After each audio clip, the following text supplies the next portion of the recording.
A local woman earns the nickname Annie Oakley after she stops a purse snatcher. The woman took action when she saw a robber target an elderly woman on North Main Street in Franklin. Local 12's Larry Davis spoke to the woman, who shows us what she did to stop the robbery. Franklin police say an 84-year-old woman was walking to a Main Street business when a man with a gun stole her purse. Mary Moore was driving in the opposite direction and saw the commotion. On the south side, there was a gentleman that had came behind a lady and had mugged her, robbed her of her purse. When Mary saw what was going on, she pulled a U-turn to come back and help.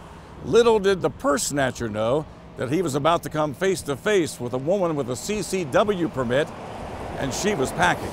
Moore says she caught up with the suspect and ordered him to drop the purse. He refused. She finally convinced him to do so. I pulled my gun once I saw his gun, and I told him I had a CCW, that he needed to drop his weapon. I turned on my insight and I had it pointed at his forehead. She was really good, I'll tell you. She says, "You dropped that pocketbook," and buddy, he dropped it. Paul Bruns then went after the suspect. While I was running at him, he pulled a gun out. So I said, "No pocketbook's worth this to me." The suspect was last seen running towards the bike path along the Great Miami River. Mary Moore returned the purse to its rightful owner. She hugged me. I walked up and handed her her belongings, her purse. I said I just picked everything up as he walked away. I grabbed it and I walked it over to her, and she thanked me. She was very thankful.